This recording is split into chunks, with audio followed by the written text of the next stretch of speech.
The odd couple, having an introvert-extrovert relationship. So you've successfully made it past the asking out, first date, and getting to know you phases of a relationship. Congratulations! But now that you are in a relationship with someone who isn't a total introvert, what do you do? How do you make it work? For most, an ideal partner is neither a full introvert or extrovert, but rather an ambivert, someone in between. I've dated a true introvert and we were hermits together, which I guess defeats the purpose of being a hermit. But basically, it meant that we avoided the world together and never stepped outside of our comfort zones. I've also dated a true life of the party extrovert, and, as you can imagine, that was not a good match.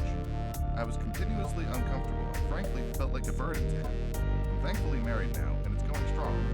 For introverts dealing with a similar situation, here is how I maintain a relationship with someone who is neither a hermit nor a party animal. Finding mutual fun. As an introvert, I have certain activities that recharge me spiritually. These include hiking, biking, reading, playing video games, and watching movies or TV. Luckily, he likes all these activities too.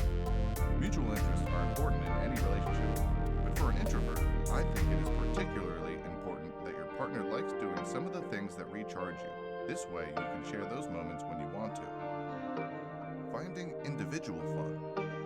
My partner also has other interests, which includes things that terrify me, make me uncomfortable, and in general are just not fun for me. For instance, he runs an RPG, which means role-playing game, with a group of friends. If I participate, I have to pretend to be a character.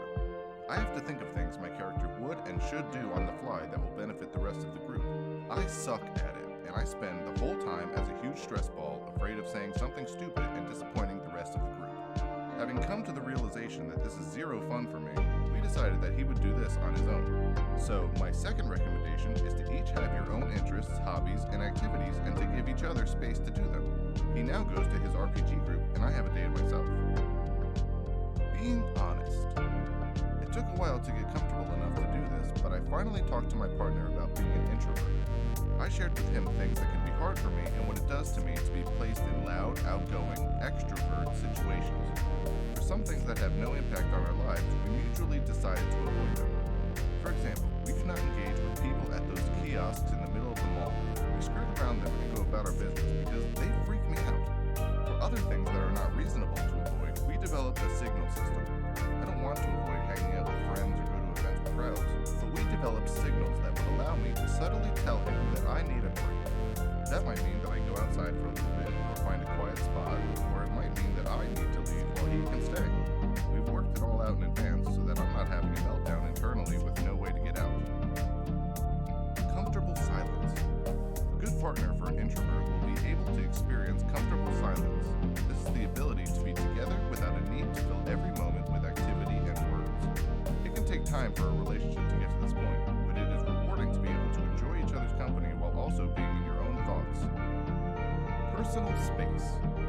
Find someone with the self-confidence to give you space when you need it, and to hear that you need space without getting upset and taking it personally. This too can take time if you are with an insecure partner, but it is vitally important for an introvert to have space, and you deserve to have it without feeling guilty. Much of this will take time. It will take time to be comfortable enough with your partner to tell him or her about yourself.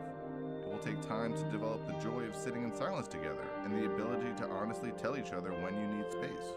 But the work of a relationship doesn't end once you are finally past that awkward first date, and it is worth it when you realize that being with your partner can recharge you too. I hope you enjoy the video.